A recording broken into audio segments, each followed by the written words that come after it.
Hello beautiful people, and welcome to another video. I am just so happy to be here. Honestly, we are so close. President Marisha popping in to say we are not close. We are actually in the full swing of summer, and I like to do these end of term catch-ups with you guys. So here it is. We're alive. Summer's here. I'm in it. Yay! And normally at this time of the year, I would be showing you guys me taking my room down and packing it up for a summer break. But long story short, I had to leave my classroom like a month ago. I was out of my original classroom, and I didn't have the time to, like, it literally was Friday morning. They came to me and said, hey Cartwright, we need your room. And Friday afternoon, I had to turn in my room key. There was really no chance to set anything up. Like, I wasn't even in the mindset of let me set up my phone and do this. I just had to get it done as quickly as possible. So there is no classroom close up for summer break this year, but I have something that's gonna take its place. I transferred to a new school this year, so this is my first year at this new school with like new people, new children, new environment, just new everything. And in this year, I have people that I gravitated towards, and they have shown me things, or maybe they've even said it. It's something that I want to adapt moving forward. So I have some things from some of the teachers at my school, and I'm going to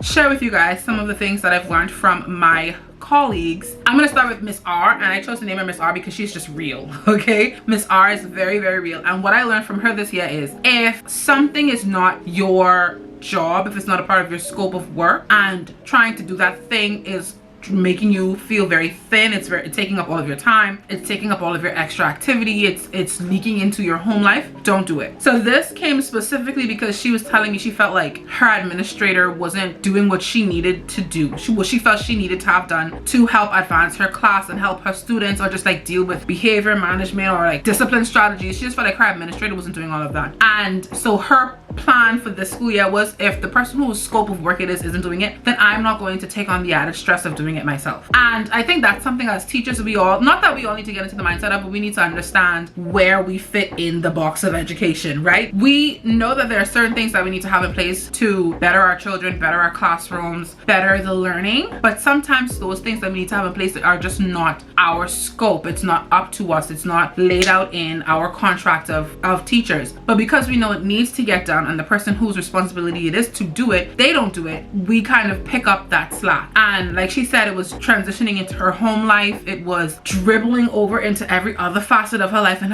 it destroyed her work-life balance. So she just dropped it, and she's felt a lot better. I think moving on, I'm just gonna try and get better at communicating that I need this person to do this thing, and if they don't do it because it's their scope of work, then I just have to remove myself. Next, I have Miss B for bubbly. When I tell you Miss B's personality is just like a ray of sunshine, she's amazing.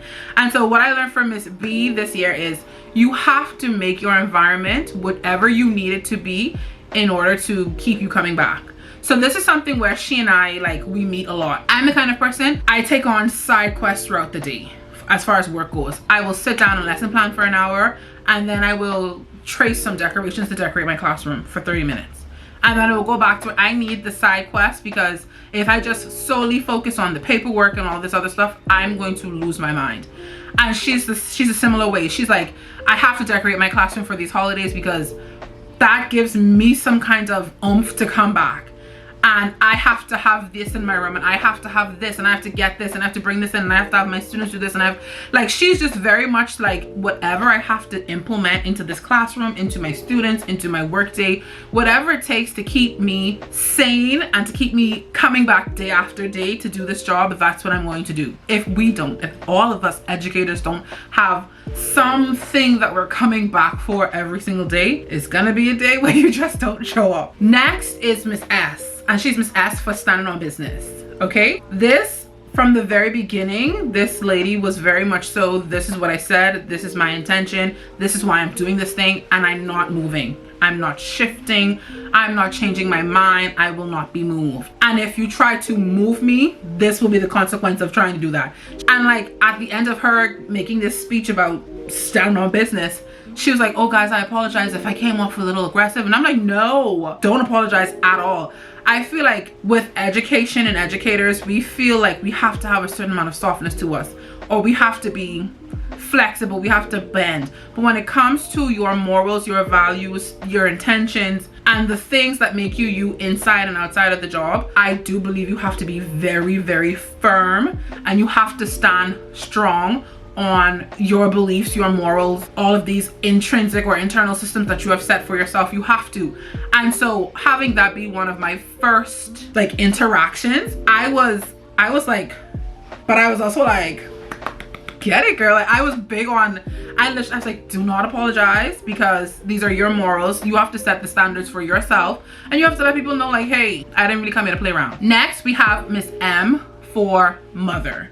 Now, most teachers, especially when it comes to their students, they take on this role. But I am choosing this teacher in particular for Miss M because of how she operates. Like, she comes to you or to her students or just to anybody in general with a very personable, very open, very lighthearted energy about her. Like, that's just, she gives off a very like soothing, motherly vibe. And I'm highlighting Miss M because there was a situation, first of all, this school year I've encountered so many situations that I have never experienced in my previous 4 years at my first school, and quite a few of those situations came from the students in Miss M's class, or like students that interact with the students in her class. And what I came to realize is students will try things with other teachers. They will try to lie to me or get away with things to me, and then when I present them to Miss M and she's like, okay, so tell me the truth, what's the issue?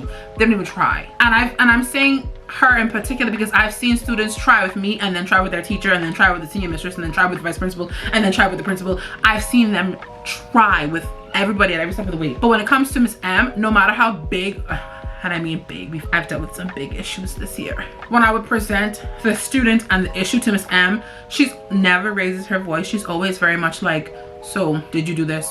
What happened? Where did you get this from? Who gave this to you? No fuss, no raising of the voice, nothing. Very calm. I've seen like students who would be up in class trying to fight, they just fold with her. Like, next person we're highlighting is Miss P, and she's Miss P for privacy. I feel like this one is short, sweet, to the point. It's very obvious. You don't share all of your life information with everybody you work with, right? Because when in the Bahamas we would say row day. When row day come, aka argument day, aka you told me a business, so let me throw it back in your face day, when that day comes, and it always does, you just want to make sure that you have a clear separation between personal or private and work. She's saying if you don't have relationships with these people outside of work, if these are not the kind of people you can call up and say, hey, you want to go and grab lunch, or do you want to go and get coffee? She's like, not even the people who you would sit or like you would invite them into your classroom for lunch. She's like, not that, because that's still a work thing. If you cannot call these people on your private time, weekends, breaks, summer, in the evening, and go out, if you can't do that with these people, then that's where the line between personal, private, and work is drawn. And then the last person that I'm highlighting is the person that I had to become this year, Miss L for the listening ear. I've come to realize that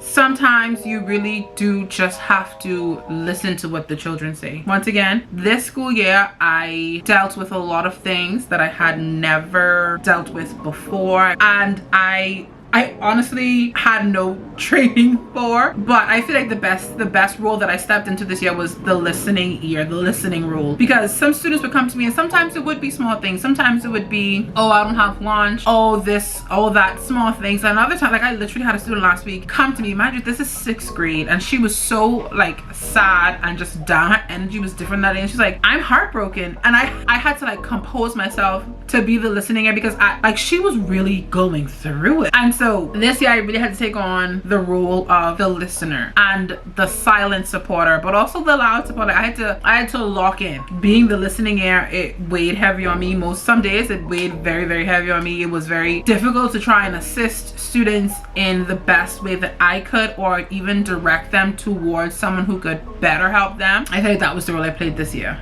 And so to those students who needed the listening ear and who graduated, I pray they take my advice and seek counseling when they get to junior high school. I hope you guys enjoy this little learning moment that I had instead of the normal classroom lockup for some. If you guys did enjoy this video, don't forget to give it a thumbs up, subscribe if you haven't already. I love you guys, and I'll see you in my next video. Bye guys.